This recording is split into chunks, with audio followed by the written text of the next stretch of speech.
This is Mastercaster, taking you from zero to podcasting hero. And now here is your host, Neil Butler.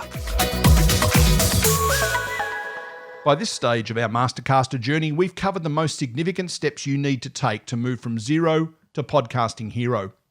In this episode, I'll present some ideas that might allow you to make some money from your podcast. First and foremost, you need to be aware that most, if not all, podcast stores will not let you sell subscriptions to your podcast.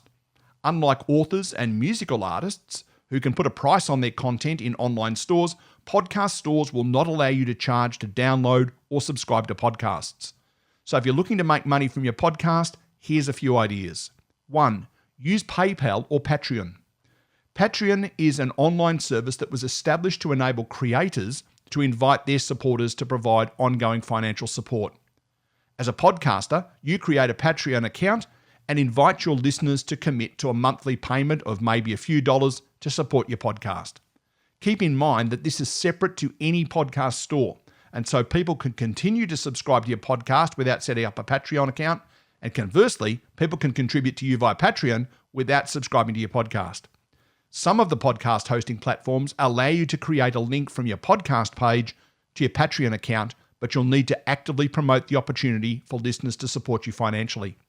Be aware that Patreon will take a percentage of your income. That percentage will depend on the services you choose to use on their platform. You can also use PayPal to create a similar monthly financial support program for your podcast. Generally speaking, they take a smaller percentage of your support, but don't offer some of the services that Patreon offers. Once again, let me be clear about this. People will still be able to subscribe to your podcast via the podcast stores without committing to providing financial support to you. The financial support will come from people who want to provide encouragement and support for you to continue creating your podcast. 2. Sponsorship.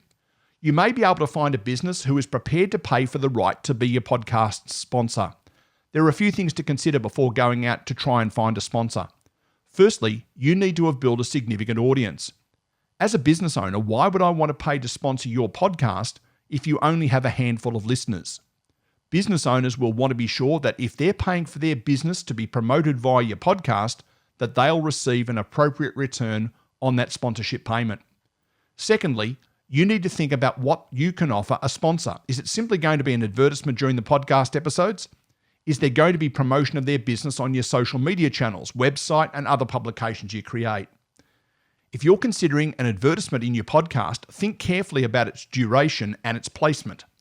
A lengthy advertisement will often cause a listener to switch off or scroll past that point of the episode. If it's at the end, the listener might simply move on to the next episode or next podcast.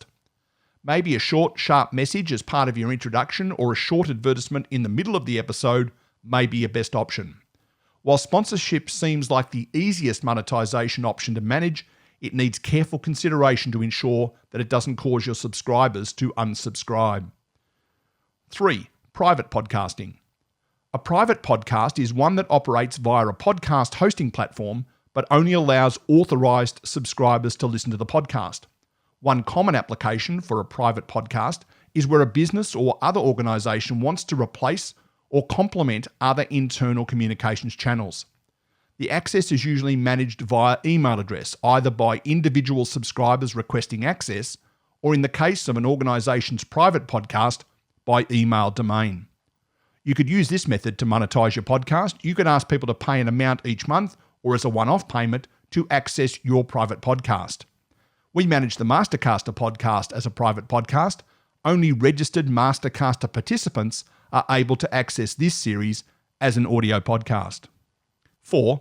Merchandise. Depending on how much of a following your podcast has, you may be able to sell some merchandise.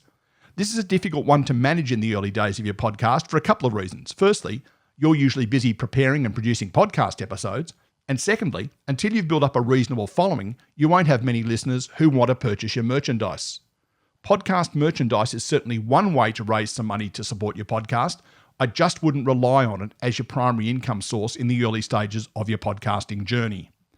And so we've almost made it to the end. One more episode and you'll be a Mastercaster graduate. Check out our final episode next. This has been another episode of Mastercaster. For more information about Mastercaster or the other services provided by Untypical Media, please visit www.mastercaster.co or follow Mastercaster on Facebook and LinkedIn.